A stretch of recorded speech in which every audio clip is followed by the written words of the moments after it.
Oke, Assalamualaikum warahmatullahi wabarakatuh. Hari ini kita mulai pertemuan dua, yaitu tentang programmer dan ahli komputer forensik.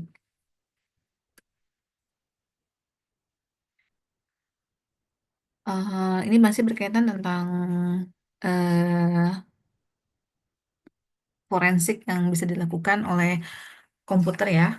Jadi yang berhubungan, nah bisa juga oleh bidang programmer ya.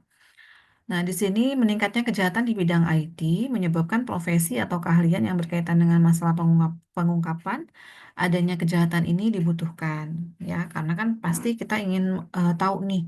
Nah, berarti kan kita perlu pakar IT, ya. Nah, karena untuk mengungkap masalah dalam melakukan forensiknya. Nah, seorang analisis forensik dalam pekerjaannya membantu penegak hukum atau pimpinan keamanan perusahaan. Ya, jadi pastinya nanti dapat membantu untuk membuktikan keaslian-keaslian atau keabsahan data digital yang dihasilkan dari komputer, ya, yang bisa dibuktikan untuk persidangan berikutnya gitu, persidangan di eh, nantinya gitu ya. Nah, ini ada pandangan dari beberapa ahli ya, yaitu menurut James O'Holey ya, National Computer Forensic Lab Ernst and Young. Nah, di sini beliau memberitahukan bahwa Anda perlu membuka pintu untuk pemeriksaan administratif, ya, sipil atau kriminal dan merespon kejahatan komputer, dan penyelidik perlu menangani insiden dari awal sampai masuk ke persidangan. Nah, berarti kan memang dalam membuktikan bukti data-data forensik tersebut memang harus diselidiki dulu, ya. Nah, di sini memang perlu dilakukan penelitian secara administratif ya, baik dari hasil datanya, kemudian dicek dulu keasliannya ya. Bisa dilihat dari eh, tulisannya, biasanya cetakan itu kan pasti mempengaruhi juga ya. Kelihatan kok antara yang asli bukan dan bukan yang bukan asli gitu ya. Nah, ini menurut www.pcforensik ya .com, data yang sudah dihapus masih bisa dihidupkan lagi. Nah, itu misalkan ada beberapa yang sekarang kan banyak kejadian ya, misalkan posting sesuatu terus tiba-tiba oh ya takutnya salah nih harus dihapus gitu kan buru-buru. Nah, itu yang sudah kita posting itu terekam ya, terekam datanya di di pusat data ya, karena kan biasanya di aplikasi tersebut misalkan di Facebook ya, nah itu pasti sudah kerekam datanya ya, masih bisa dihitungkan lagi.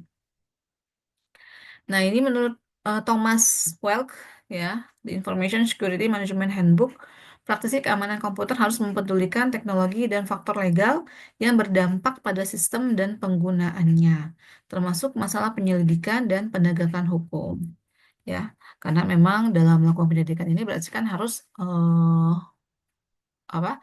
Harus sesuai dengan legalitasnya, ya. Kemudian harus ditelusuri secara jelas ya, sumbernya dari mana ya. Programmer vs ahli komputer forensik. Nah, programmer ini biasanya bekerja melawan diri sendiri ya. Maksudnya mungkin dia ini membuatkan sebuah aplikasi gitu ya. Nah, mencoba memperbaiki permasalahan yang kita buat sendiri. Nah, dia kan membuat aplikasinya, kemudian dia melakukan maintenance, kemudian melakukan debugging, misalkan ada yang salah, itu kan pasti diperbaiki sama dia, ya. Nah, itu programmer. Nah, sedangkan ahli komputer forensik ini bekerja menyelesaikan kejahatan komputer. Dia eh, menyelesaikan masalah-masalah yang terkait dari keluaran data dari komputer, ya. Nah, kemudian melawan seorang programmer. Mungkin maksudnya di sini hasil dari keluaran yang dibuatkan oleh programmer kan pasti nantinya kan menjadikan barang bukti digital ya. Biasanya kalau misalkan ada kayak tadi ya, misalkan kita menghapus postingan di Facebook, kemudian sudah data tersebut terekam. Nah, si aplikasi programmer yang ada Facebook itu kan pasti kan dibuat ya, ada programmernya, ada ahlinya ya, si Mark Zuckerberg ya. Nah, itu kan pasti dia tahu dong data-datanya yang sudah diposting, ya kan? Nah, kemudian pasti data hasilnya itu kemudian dicek oleh ahli forensik, ya. Nah, ini maksudnya melawan seorang programmer. Nah, keahlian komputer forensik dibutuhkan oleh, nah biasanya si ahli komputer forensik ini dibutuhkan oleh siapa sih gitu ya. Nah, yang pertama jaksa penuntut ya. Nah, ini biasanya karena kan di pengadilan ya, karena kan nanti kita kan mau melakukan pengadilan undang-undang ITE gitu misalkan. Nah, ini jaksa penuntut mempergunakan barang bukti komputer dalam kejahatan yang bermacam-macam, seperti obat bius, pornografi anak, pembunuhan, dan penggelapan keuangan. Ya, yang kedua, detektif swasta bisa mempergunakan rekaman pada sistem komputer untuk melacak kasus penggelapan, perceraian, diskriminasi, dan pelecehan. Ya. Yang ketiga, perusahaan asuransi bisa mengurangi biaya dengan bukti komputer yang menyatakan kemungkinan penggelapan pada insiden, kebakaran, atau kompensasi pekerja. Ya, sekarang ini kan banyak ya kejadian-kejadian tuh misalkan di apa di saldo kita di bank ya, terus tiba-tiba ada beberapa yang hilang atau nggak ketahuan ya, kepotong apa gitu. Nah, biasanya kan nanti bisa dijadikan pelacak apa barang bukti ya untuk kemudian nanti dilakukan pengecekan lebih lanjut oleh si ahli komputer forensik ya. Kemudian ahli komputer forensik juga dibutuhkan oleh perusahaan yang menyewa ahli komputer forensik untuk menentukan bukti yang berkaitan dengan pelecehan seksual, penipuan, pencurian rahasia dagang, dan informasi rahasia internal lainnya. Nah, petugas penegak hukum sering memerlukan bantuan dalam persiapan penggeledahan dan penyitaan perangkat komputer. Kemudian perorangan kadang menyewa ahli komputer forensik untuk mendukung klaim pemutusan kerja, pelecehan seksual, atau diskriminasi umur. Banyak ya. Nah, jadi memang ahli komputer forensik ini dibutuhkan untuk melakukan forensik digital ya yang berkaitan dengan bukti digital untuk persidangan yang berkaitan dengan pelanggaran Undang-Undang ITE ya. Ya banyak ya sekarang ini saat ini mungkin sudah banyak sekali ya. Kayak eh kasusnya apa tuh? Video pornografinya Gisel ya. Terus banyak lagi ya yang ngaku-ngaku itu bukan dia gitu. Nah, ternyata kan pas dicek sama si Roy Suryo kan benar itu adalah dia. Terus kejadian pemilu ya. Nah, itu banyak kecurangan-kecurangan yang dilakukan oleh pihak tertentu. Ya, itu juga dibuktikan oleh si Pak Roy Suryo. Banyak sekali ya. Nanti tugasnya mungkin kalian bisa mencari beberapa eh, apa namanya? Beberapa kejadian yang dalam pelanggaran Undang-Undang ITE. Ya, nanti saya kasih di grup soalnya. Kemudian pengetahuan yang diperlukan oleh ahli forensik, ya. Nah, ini si ahli forensik ini harus memiliki pengetahuan yang berhubungan dengan dasar-dasar hardware dan pemahaman bagaimana umumnya sistem operasi bekerja, ya. Karena kan pasti dong dia harus ahli IT ya karena dia memeriksa hardware ya bukan juga cuman softwarenya aja tapi hardwarenya juga ya perangkatnya juga kemudian bagaimana partisi drive ya cara mempartisi drive hidden partition dan di mana table partisi bisa ditemukan pada sistem operasi yang berbeda kemudian bagaimana umumnya master boot record tersebut dan bagaimana drive geometri ya. Dan yang keempat, pemahaman untuk hide ya. Jadi dia harus tahu nih cara menyembunyikan gimana, menghapus, kemudian menghapus data yang sudah terhapus, sorry, menampilkan data yang sudah terhapus itu kan recover ya, recover file ya. Dan direktori bisa mempercepat pemahaman pada bagaimana tool forensik dan sistem operasi yang berbeda bekerja. Kemudian familiar dengan header dan extension file yang bisa jadi berkaitan dengan file tertentu. Nah, ini extension file ya. Pasti dibutuhkan juga untuk mengetahui kira-kira file ini file apa ya. Kalau video apa gitu kan ya. Biasanya kan kalau kita menggunakan data digital dari komputernya pasti kan ada extensionnya untuk menentukan ini pakai aplikasi apa. Nah, kriteria untuk menjadi ahli forensik ya, nah ini menurut Peter Sommer ya, metode yang berhati-hati pada pendekatan pencatatan rekaman. Nah, ini eh, rekaman yang di apa namanya kan biasanya kan kita kan kayak melakukan tindakan apa gitu ya, kita kan pasti rekam ya untuk membuktikan bahwa ternyata ini ada bukti rekamannya loh gitu ya. Jadi dia harus tahu cara melakukan rekaman itu seperti apa. Nah, ini berarti metodenya ya. Kemudian pengetahuan komputer, hukum dan prosedur legal. Berarti dia harus tahu cara menggunakan komputer, cara mengaplikasikan ya hukum dan prosedur legal cara dan tahu juga tentang undang-undang hukum ya dan prosedur yang legal. Kemudian keahlian untuk mempergunakan utility ya. Nah, ini berarti kan mempergunakan misalkan ada bantuan aplikasinya, bantuan software, hardware dan sebagainya. Berarti dia harus tahu, harus paham. Kemudian kepedulian teknis dan memahami implikasi teknis dari setiap tindakan. Nah, masih menurut si tadi Peter ya, menurut Peter Samar masih si ahli forensik ini juga harus menguasai bagaimana modifikasi bisa dilakukan pada data ya. Dia harus tahu cara memodifikasi data itu seperti apa.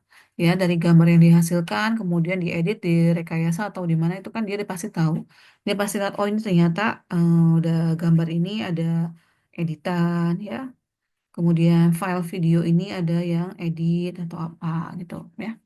Kemudian berpikiran terbuka dan mampu berpandangan jauh. Harus bisa open minded ya dan dia tuh harus tahu udah dengan logikanya dia itu nantinya akan gimana gimana gimana berikutnya gitu. Ya. Kemudian etika, pasti harus punya etika yang tinggi, ya. Lalu selalu belajar, karena kan pasti makin ke sini IT itu makin berkembang, ya. Software-software makin berkembang, modifikasi software, kemudian kayak sekarang sudah mulai adanya AI, ya, artificial intelligence yang kita gunakan. Nah, itu berarti kan si ahli forensik harus paham dong, dia harus tahu gitu, ya, dalam membuktikan bukti digital forensik nanti. Ya, selalu mempergunakan data dalam mengambil kesimpulan. Ya, jadi harus lihat data-datanya dulu ngambilnya dari mana, sumbernya mana ya. Karena tidak boleh sembarangan mengambil kesimpulan. Nah, kira-kira aktivitas yang dilakukan oleh penyelidik ya, forensik ini ngapain aja sih gitu ya? Aktivitasnya dia ngapain gitu dalam melakukan forensik komputer ya. Yang pertama, melakukan perlindungan sistem komputer selama pengujian forensik ya. Jadi dia ngelindungi dulu nih perangkat komputernya ya. Kemudian nanti jika ada perubahan data kan pasti dia tahu karena udah disimpan sama dia sendiri. Jadi tidak ada mungkin perubahan gitu. Ya, jadi harus dilindungi dulu barang buktinya gitu ya. Kemudian temukan semua file pada sistem termasuk file normal yang terhapus, hidden, password protect, kemudian dan terenkripsi. Ya. Nah, ini biasanya untuk menemukan file-file yang tersembunyi, yang udah dihapus, ya, pasti kan harus ada data recovery filenya. Ya, dia harus ngerti dong, nggak mungkin dia nggak tahu gitu, ya. Kemudian cara recovery file yang terhapus tuh gimana gitu ya. Nah, itu harus cari file-file yang terhapus tuh gimana caranya.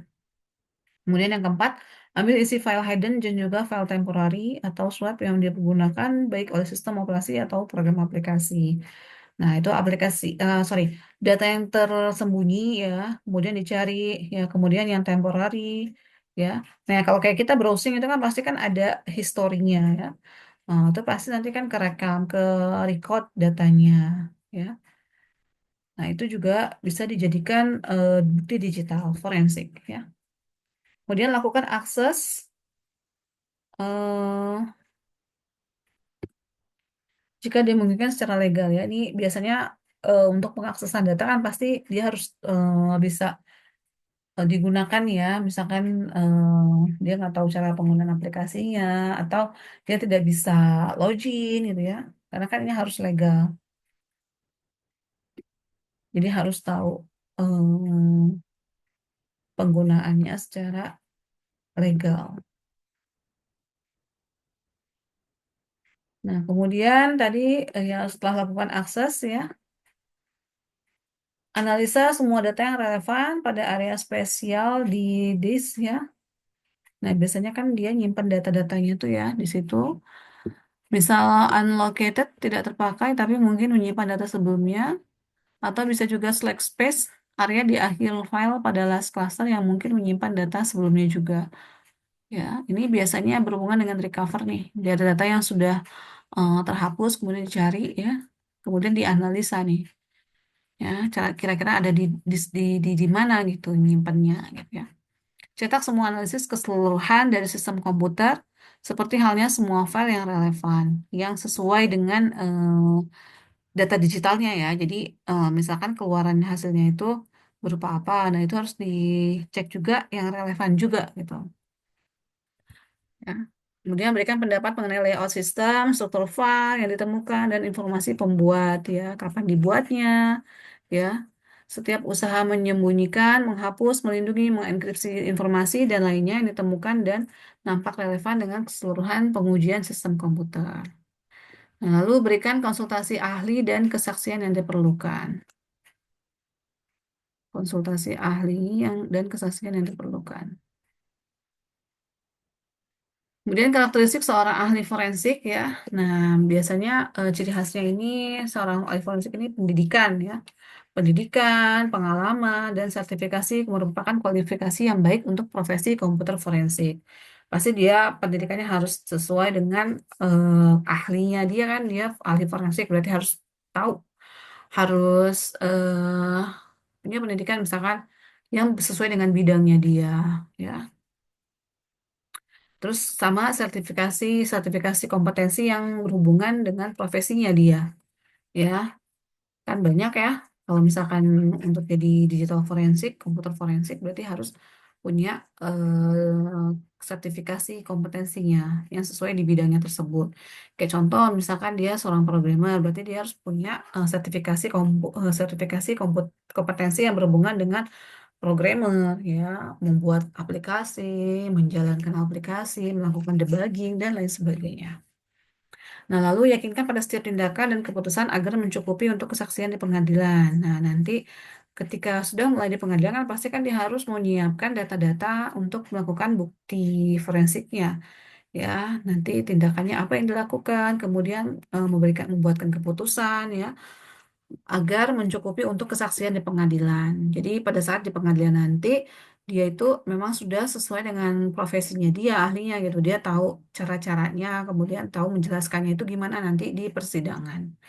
Ya, dengan bukti digital yang ada, dia itu pandai untuk menjelaskannya, dia harus tahu asal-usul datanya itu dari mana, itu harus tahu diceritakan nanti di pengadilan.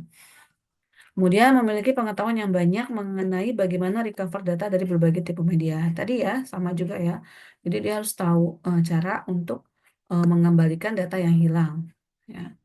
Kemudian mampu memecah password. Nah, ini cari ya. Biasanya kan misalkan komputer tersebut di password atau aplikasi tersebut di password. Nah, itu dia harus tahu cara memecah passwordnya itu gimana. Ya. Dan sistem operasi yang berbeda dan mempergunakannya untuk penyelidikan. Kemudian perlu pengetahuan yang memadai, tanpanya bisa terjadi kesalahan yang akan membuat barang bukti ditolak di pengadilan. Kemudian barang bukti bisa dirusak, diubah, atau bisa juga dihilangkan ya. Nah, itu bisa jadi terjadi itu. Nah, jadi supaya datanya itu, dia harus melakukan perlindungan terhadap data yang menjadi bukti digital tersebut. Kemudian objektif dan tidak bias, ya, tidak bias, harus fair pada penyelidikan dengan fakta yang akurat dan lengkap. Kemudian inovatif dan memiliki kemampuan interpersonal yang baik, ya, yaitu mempunyai inovasi, memberikan ide-ide baru, ya, kemudian mempunyai kemampuan interpersonal yang baik, ya, berarti kan dia harus mempunyai apa keahlian-ahliannya apa gitu ya. Sama juga ya memiliki kemampuan verbal dan oral yang baik, penyampaiannya, pembicaraannya, gerak-geriknya itu juga harus dilakukan secara baik.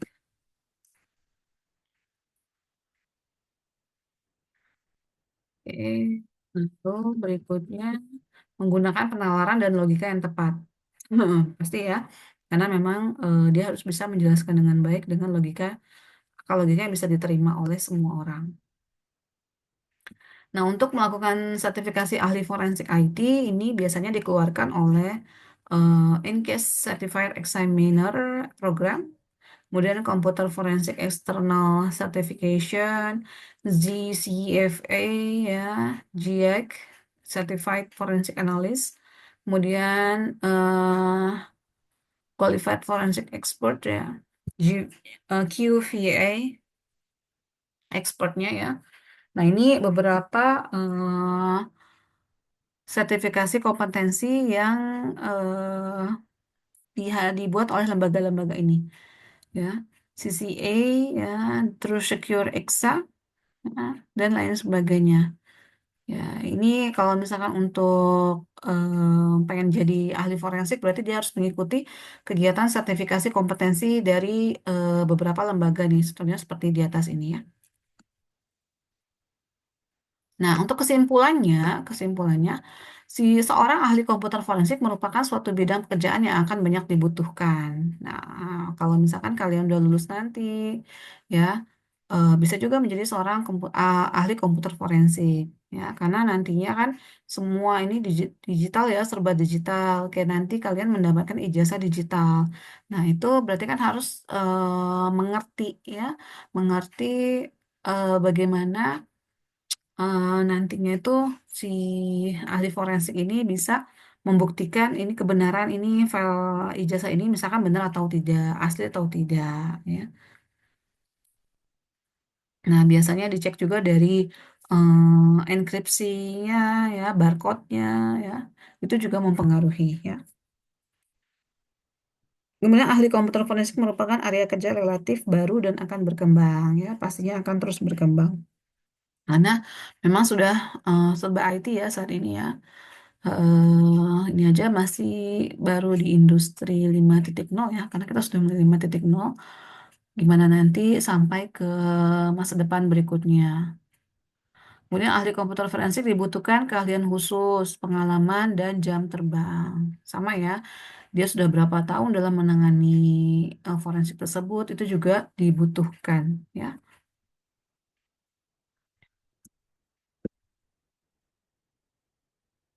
Oke, itu saja yang sudah saya jelaskan. Terima kasih. Nanti untuk tugasnya, tolong kalian carikan beberapa kasus yang berkaitan dengan komputer forensik, ya. Nah, kalau ini kan berarti kan kasus tersebut yang sudah dilakukan pengadilan ya, yang sudah diadili gitu. Itu harus cari ya, satu atau beberapa boleh, satu atau dua ya. Nanti setiap satu orang nanti tinggal upload di link Google Drive-nya. Nanti saya buka di MyBase. Ya, oke, terima kasih. eh Nanti kalian tolong eh dengarkan ya, simak baik-baik slide-nya, eh, apa namanya, slide dan materi video yang saya berikan. Ya, tugasnya juga tolong dikerjakan dengan baik. Nah, nanti paling dikumpulkannya itu setelah liburan. Ya, terima kasih. Assalamualaikum warahmatullahi wabarakatuh.